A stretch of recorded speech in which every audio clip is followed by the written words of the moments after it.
Nah, sejak 3 tahun lalu saya sudah mengusulkan supaya Jokowi tunjukkan ijazah dari SD, SMP, dan SMA, dan memang tidak ada. Dia nggak punya. Kalau ada tentu palsu semuanya, ya. Makanya nggak berani. Nah, sekarang ijazah S1 dari Fakultas Kehutanan UGM terbukti juga tidak ada. Yang dimiliki Jokowi ijazah oplosan, ijazah abal-abal yang menyedihkan sekaligus menggelikan. Nah, Jokowi kini menghadapi dilema dan saya yakin memang tidak ada jalan keluarnya. Saya berani pastikan foto di ijazah itu adalah miliknya Dumatno Budi Utomo. Dumatno Budi Utomo, sepupu Jokowi. Sepupunya Jokowi. Kok bisa dia? Saya cuma cari juga, ketemu juga akhirnya foto Jokowi dulu dengan Dumatno itu. Kok beda usianya? Memang ternyata beda. Mereka berdua itu terpaut usia sekitar 16 tahun. Siapa yang lebih tua? Ya Jokowi lebih tua. Oh, okay. Ya Jokowi tahun 61, Dumatno ini lahir tahun 77. Oh, masih muda ya dia? 8 Juli 77. Dan bentuknya sekarang, wajahnya sekarang pun, kalau dilihat akhirnya orang juga bisa tahu akhirnya bibirnya tebel, telinganya diaplang, hidungnya juga sedikit mancung, pakai kacamata. Yang namanya pakai kacamata itu kan nggak bisa hilang, Pak Samad, ya kan? Jadi ini memang membuat saya, wah ini memang sebuah proses yang luar biasa ini, kaget saya, terus terang, Pak Samad. Kesimpulannya lebih dari 80% ini match dengan foto di ijazah. Ada nggak dokumen yang bisa kita pegang untuk kami buktikan kepada rakyat? Akhirnya skripsi yang kami minta baru di saat-saat terakhir last minute baru diambil dari perpustakaan. Terus di situ dari 16 orang itu juga ada beberapa orang yang mengaku sebagai alumni Fakultas Kehutanan UGM angkatan 1980. Mereka sudah mempersiapkan ijazah dan skripsi masing-masing. Saya bilang, saya tidak perlu, kami tidak perlu skripsi Anda. Kami tidak perlu ijazah Anda. Nggak usah diperlihatkan kepada kami. Yang kami butuh adalah ijazah Jokowi. Hal ini kami cukup tegas bahwa kami tidak akan menunjukkan dan kami tidak mempunyai kewajiban hukum untuk menunjukkan kopi atau asli dari ijazah Bapak Jokowi kecuali dimintakan oleh hukum atau pengadilan. Itu pasti. Dan mengenai pengadilan pun ternyata mengenai hal ini pun sudah tiga kali digugat ke pengadilan, 2 kali di Pengadilan Negeri Jakarta Pusat dan 1 kali di PT UN Jakarta. Dan ternyata pun mereka kalah. Jadi gugatan mereka semua kalah dan sampai sekarang tidak ada satupun putusan pengadilan yang menyatakan ijazah Bapak Jokowi itu palsu. Yang sudah loh, kan asli Pak, masih ada 85-nya. Oh iya, tahunnya Pak. Ngono ya. Tapi itu masih nah, saya nggak kelihatan udah pakai kacamata di belakang. Waktu wisuda, Pak Jokowi itu wisudanya dengan beberapa teman angkatan November 85. Masuk 80 bukan masuk 82. Masuknya 80. Masuknya 80. Kita angkatan 80. Wisudanya 85. Nah kebetulan yang punya kamera ini orangnya. Ya. Yang foto-foto ini gitu kan. Yang wisuda barengnya juga ini orangnya. Nah, ini yang bareng-bareng wisuda ada beberapa orang. Saya belakangan. Ya. Kita kloter berikutnya. Orang-orang itu ijazah palsu apa? Ya. Ijazah palsu nggak mungkin lah jadi wali kota, dari gubernur, dari presiden gitu lah. Jadi nggak usah kita cari-cari masalah untuk bikin sensasi, bikin gaduh-gaduh gitulah. Intinya ijazah itu mulai dari wali kota Solo. Berarti pakai ijazah kan? Habis wali kota Solo gubernur DKI, pakai ijazah kan? Habis gubernur DKI gubernur, pakai ijazah kan? Terus sekarang mau ributin palsu, kepalanya yang palsu.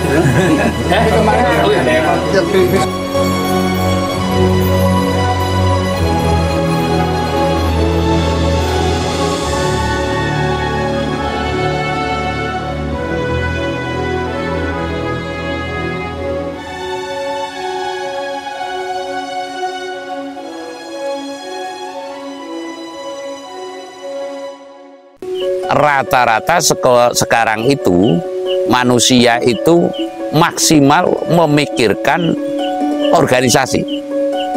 Jadi rata-rata sekarang manusia paling-paling itu yang memikirkan diri pribadi, lalu keluarga, lalu organisasinya. Artinya yang sungguh-sungguh dalam melaksanani peribadatan atau dharma yang wajib, menurut saya nyaris tidak ada sama sekali. Jadi intinya ya masyarakat sekarang ya hanya memikirkan budaya dewek kalau boleh kita ngomong. Kali ini saya mengatakan bahwa mengenai klarifikasi ijazah yang iming-imingnya, omong-omongnya, ada sebagian politisi apa tujuannya mengusut ijazah Pak Jokowi sampai tuntas begitu ya, karena penambahan utang di kala pemerintahan Pak Jokowi ini sangat banyak, dan lalu manakala ijazah ini dinyatakan absah, konon ceritanya iming-imingnya itu adalah hutang Indonesia itu bisa batal karena hukum menjadi tanggungan Pak Jokowi itu sendiri. Ngitung pawelinging kaki Sabdo palon pamongno swantara tapi ulo salamuyo atuh bagyo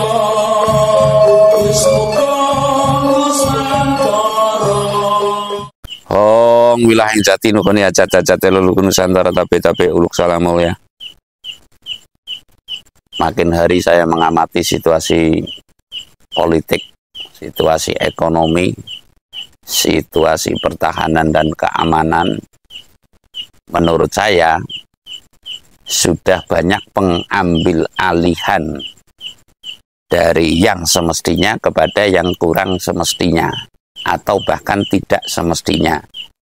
Yang saya maksud Indonesia saat ini adalah terdominasi oleh organisasi-organisasi tertentu, baik itu organisasi yang berlatar belakang agama, contoh Nahdlatul Ulama dan Muhammadiyah ini kan berlatar belakang agama. Terus kalau Buddha ya Walubi, mungkin yang lain lagi ada lagi gitu. Lalu organisasi contoh seperti Pemuda Pancasila, seperti Grab, seperti organisasi yang lain, itu ada gerakan masyarakat bawah apa itu yang satunya itu ada Grab, ada gerakan masa GNPI, ada Pemuda Pancasila, ada lagi mungkin organisasi-organisasi yang lain muncul lagi sekarang itu PWI. PWI itu yang saya tahu ya Persatuan Wartawan Indonesia, yang sekarang itu PWI itu adalah pembela Wali Songo Indonesia apa itu ya, kurang lebihnya saya mohon maaf manakala karena saya tidak mencermati dan tidak mengamati dan apalagi pengen mengetahui lebih jauh ya. Artinya segala sesuatu itu kecenderungannya adalah kepada popularitas diri pribadi dan organisasi.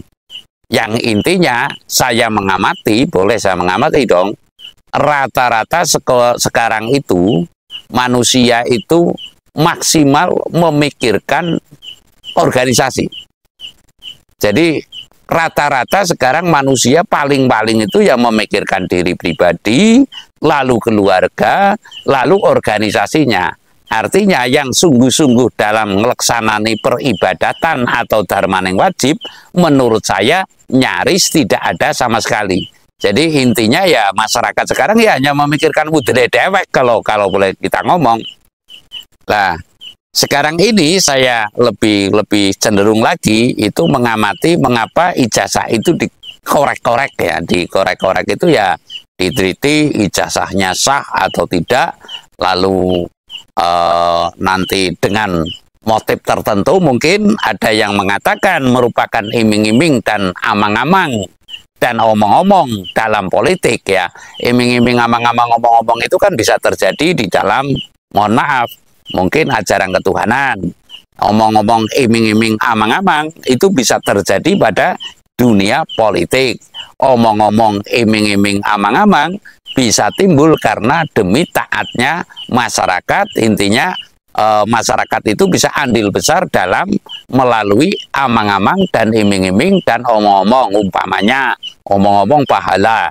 Mana ada sekarang orang yang, mohon maaf, kalau orang yang tahu pakem, yang saya tahu, mengkoordinasi orang beribadat, umpamanya umroh, sekali mengumrohkan ratusan orang, ya kan sudah bisa dihitung keuntungannya gitu loh. Umpamanya saya melihat itu Gus Idam lah, Gus Idam itu kan wah, mau berangkatkan umroh. Nah, satu sisi umroh itu dianggapnya itu pasti akan merupakan ibadah yang bisa membawa dirinya itu menjadi orang yang baik dan masuk surga. Ya, menurut saya belum tentu. Manakala masih ada tetangga atau saudara atau bangsa ini, ya, sebab saya meyakini bahwa guru saya dulu itu mengatakan, manakala kamu mau berangkat haji, tolong 40 rumah itu ke kanan, jangan sampai ada orang yang hutang karena untuk makan.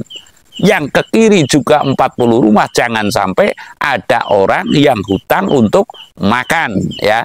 Lalu ke depan, ke belakang, ya kalau perlu ke atas dan ke bawah, jangan sampai ada orang yang hutang untuk makan. Berbeda kalau hutang untuk judi atau untuk usaha, itu beda.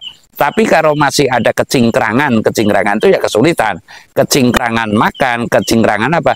Jangan sampai kamu berangkat haji. Lah ini pokok masih mondok atau rumah kontrak ini nggak boleh, kata guru saya, untuk kamu berangkat haji. Semestinya kamu memikirkan yang tanah, yang tuna tanah dan tuna rumah ini dientaskan dulu, baru kamu berangkat haji. Lah, lalu kalau masih ada orang yang berlapar-lapar, artinya mencari makan itu masih ngutang, masih kebingungan, semestinya kamu mencarikan solusi untuk itu tidak kebingungan makan, baru kamu berangkat haji. Lah ini yang saya tahu, ya, yang saya tahu, kata guru saya itu adalah demikian. Lah, kalau segala sesuatu syarat rukunnya ini tidak ditepati dan tidak ditempati, ya, itu niscaya kita itu dalam melangkah apapun akan tidak ada gunanya. Lah, kali ini saya mengatakan bahwa mengenai klarifikasi ijazah yang iming-imingnya, omong-omongnya, ada sebagian politisi apa tujuannya mengusut ijazah Pak Jokowi sampai tuntas, begitu ya. Karena penambahan utang di kala pemerintahan Pak Jokowi ini sangat banyak. Dan lalu manakala ijazah ini dinyatakan absah, konon ceritanya iming-imingnya itu adalah hutang Indonesia itu bisa batal karena hukum menjadi tanggungan Pak Jokowi itu sendiri. Nah, saya akan menguraikan ini iming-iming, apa amang-amang, apa omong-omong. Yang saya tahu kalau didikan guru saya juga, bahwa manakala kita itu ada sebangsa dan setanah air, ya sudah melakukan kekeliruan, ya kita semestinya itu karena rumongso handar beni. Rumongso handar beni ini adalah berbeda dengan rumasa memiliki, ya. Rumongso handar beni Indonesia ini semestinya Indonesia yang sudah terlanjur demikian itu, ya kita urei sesuai dengan kemampuan kita masing-masing cara berpikir, dan lalu semestinya mencari imam yang tepat. Kalau istilah sholat itu mencari imam yang tepat. Lah, saya mengatakan bahwa untuk pemimpin Indonesia, untuk seluruh masyarakat Indonesia, untuk seluruh penduduk Indonesia, ya, yang masih bersifat cinta kepada tanah air, seyogianya memilih pemimpin itu jangan berdasarkan emosional, ya. Memilih pemimpin jangan berdasarkan rasio belaka. Namun saya menggiring opini kalau bisa, ya, itu memilih pemimpin yang saya maksud itu dengan pramono jati, dengan hati yang sangat lembut, sehingga tidak keliru lagi atas pemimpin yang demikian. Kalau memang Pak Jokowi dianggap ijazah palsu. Lah, mengapa kita bisa memilih Pak Jokowi? Karena kalau saya runtut, ya, saya runtut, umpamanya Pak Jokowi nanti hutangnya bisa ditanggung oleh Pak Jokowi sendiri, ini nggak mungkin. Yang saya katakan nggak mungkin karena itu bukan kesalahan Pak Jokowi mutlak, termasuk yang memilih itu adalah ikut salah atau ikut keliru ya. Lalu panitianya ikut salah dan ikut keliru. Lah kan mana mungkin hutang puluhan triliun ya, puluhan triliun, puluhan ribu triliun menurut cerita. Kalau saya nggak tahu sendiri ya, sekian ribu triliun dibebankan kepada Pak Jokowi murni. Nah menurut saya ini juga merupakan irasional. Sebab sana punya hak dong membantah dalam artian atau menyanggah bahwa mengapa Pak Jokowi sudah menjadi presiden dinyatakan absah menjadi presiden. Ya, ini kan sesuatu hal yang menurut saya tidak mungkin itu akan terjadi, hutang ribuan triliun ditanggung Pak Jokowi sendiri ya. Yang saya maksud ini tidak mungkin. Jadi saya meyakini bahwasanya ini keteledoran kita bersama dalam memilih pemimpin. Maka dari itu saya punya pesan, memilih yang akan datang ini semestinya itu memilih dengan hati yang sangat sejuk, hati yang sangat jernih. Lalu kita memilihnya itu kalau perlu istiqaroh untuk mendapatkan pemimpin yang sungguh-sungguh, atau menurut saya kehilangan Indonesia sekarang itu kehilangan pemimpin yang kewakil sejak sedane atau kepusnya atau kembalinya Pak Soeharto kepada Tuhan Yang Maha Esa, marang pengayunan yang Gusti kalau istilah Jawa lah. Ini saya mengatakan bahwa perjuangan yang katanya memperjuangkan bangsa dan tanah air dengan mengklarifikasi ijazah Pak Jokowi dan lalu mohon maaf sampai Hercules itu turun tangan dan sebagainya lah. Saya meyakini Indonesia sekarang sedang tidak dipimpin baik oleh pemimpin yang sah karena pemilihan maupun oleh yang lain. Tapi saya meyakini bahwasanya Indonesia sekarang, saya boleh yakin ya, sedang dipimpin oleh oligarki dan organisasi lah.